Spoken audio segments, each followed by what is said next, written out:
हाँ जी बेटा, this is the topic now. Pension मैंने दो कैटेगराइजेशन की है इसकी। There are two types of this. One, pension which is given at the time of retirement, pension which is after retirement. अब आपने तो अभी तक पेंशन ही सुनी थी भाई, है ना। पेंशन है क्या, लेट्स अंडरस्टैंड। अब तो खैर मिलती ही नहीं ना, neither in the government organisations nor in private. Private तो पहले ही नहीं था। Pension is when you leave the job, when you are एक certain एज के बाद आप जॉब नहीं करते, that is 60 years of age.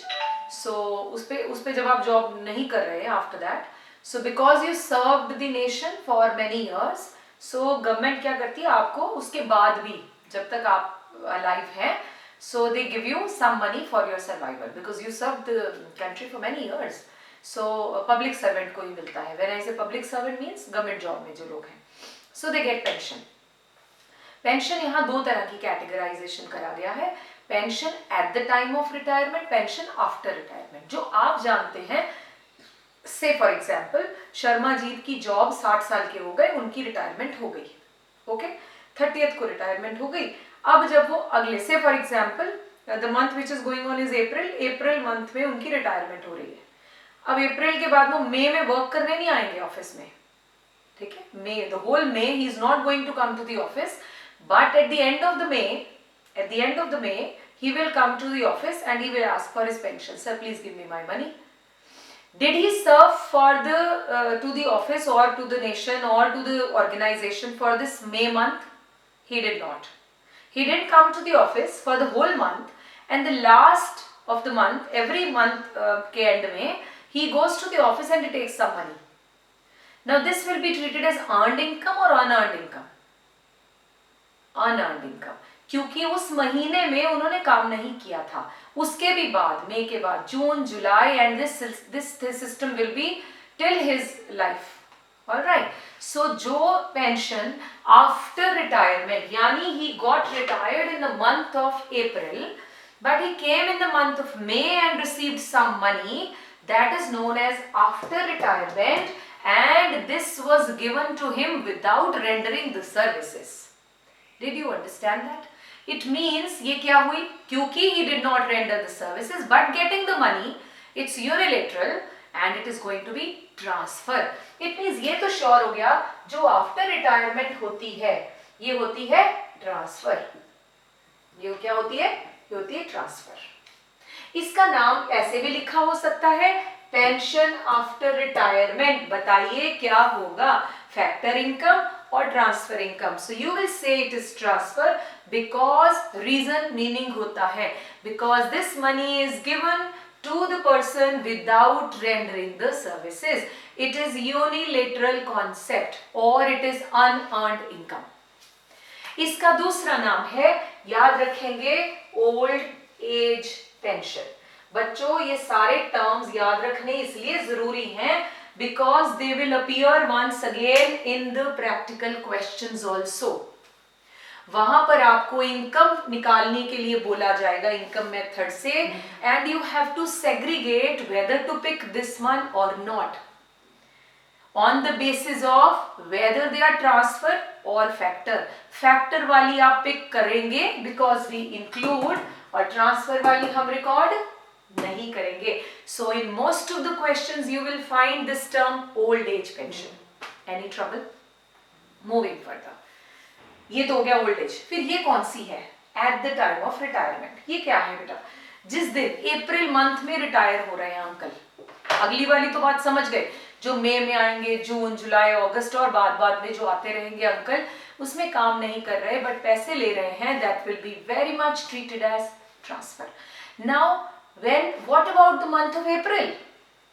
Because I am going to be retired on 30th of April.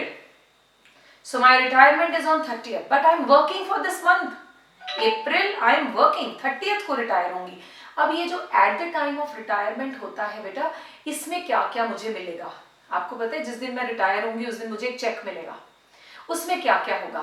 इस मंथ की सैलरी, ठीक है, वैसे तो बहुत सारी चीजें होंगी बट मैं आपके लेवल पर आकर बात समझा रही हूँ। इस month because I served this month, I'll get my salary. Other than my salary, there are many things which we get. जिसे हम फुल एंड फाइनल चेक कहते हैं। जो लोग जॉब्स में हैं वो पूछ सकते हैं अपने पेरेंट्स से भी, they should ask full and final check का मतलब क्या है।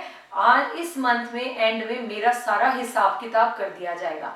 अब मेरा और कैसा किस तरह का हिसाब किताब हो सकता है, मेरा बोनस हो सकता है, मेरी एलटीसी हो सकती है प्रो राटा बेसिस पर, ठीक है। मेरे जितने बेनिफिट्स मैंने लिखे थे और भी होते हैं बेटा, dearness allowances are there, rent, जो रूम रेंट है, दैट इज कार की फैसिलिटीज, ये सब प्रो राटा।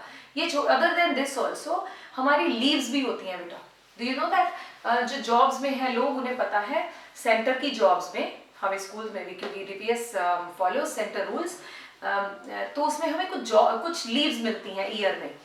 सिक लीव्स होती हैं, there are casual leaves, there are privilege leaves, ठीक है। कुछ इनमें से, ध्यान से सुनिए, ये लीव्स कितनी तरह की होती है आपको पेपर में नहीं पूछेंगे, बस लीव्स होती है ना। कुछ लीव्स भी मिलती हैं भाई, तुम इस पूरे साल में कुछ छुट्टियां भी ले सकते हो। अगर बीमार हो गए तो उसे सिक लीव मिली जाती है। कुछ जनरल किसी काम के लिए कैजुअल लीव भी ली जा सकती है। 7 होती हैं सिक लीव, 7 होती casual, but they vary depending upon department to department, but standard में आपको जो आइडिया दे रही हूँ। प्रिविलेज लीव्स 30 to 40 होती हैं, ठीक है।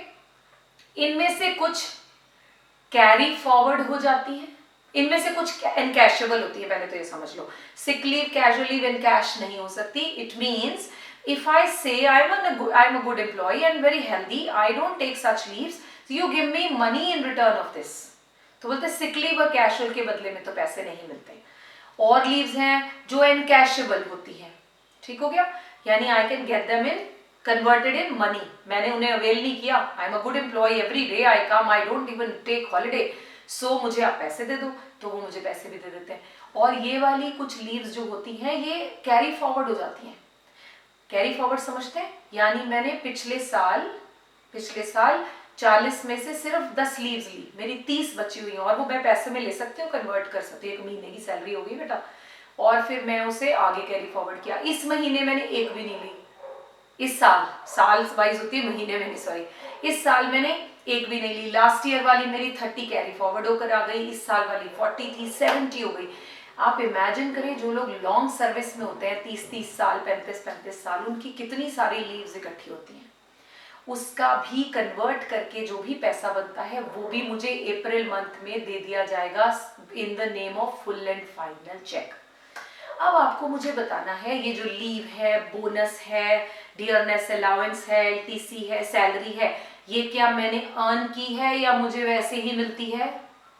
मैंने पीछे एग्जांपल दिया था आपको कि till I was working with DPS I was getting all the benefits, but when I'm not getting the benefits. So it means, was I earning that? Yes.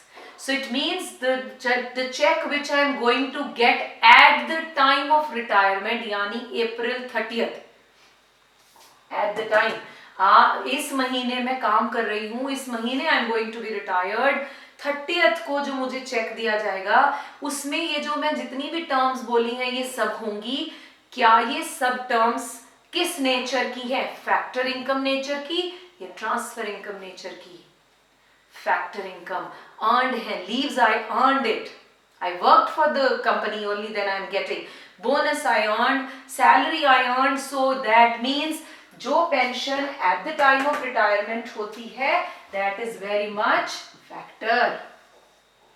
इसका दूसरा नाम क्या है, retirement pension.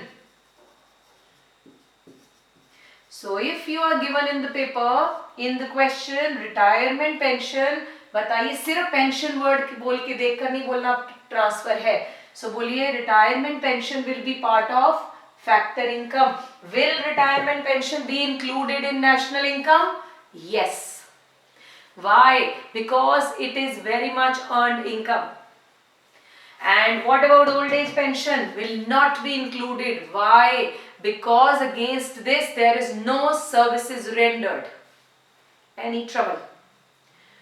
I'm sure I made the whole point clear. So ये पूरा aspect, पूरा सारा topic समझ लीजिए, फिर आप अपने नोट्स में आएंगे, नोट्स में आप अपनी डिफरेंस को देखेंगे एंड यू लर्न क्या, एक यूनिलेटरल है, एक बायलेटरल है, एक में रेंडर होती है, एक में नहीं होती, और क्या लिखी हुई है भाई, एक नेशनल इनकम इंक्लूड होता है नहीं होता, 3 तो हो ही गए। चौथा एग्जाम्पल, 3 से ज्यादा मार्क्स का क्वेश्चन नहीं आता।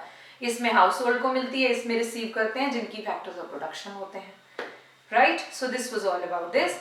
नाउ मूविंग फर्दर, बाकी के टॉपिक्स आपको बाद में कवर करा दिए जाएंगे। Alright, bye bye, take care. One more thing, what you have to do is you will be given with the assignment of this topic and you're supposed to do that, and then we will discuss. All right, bye bye.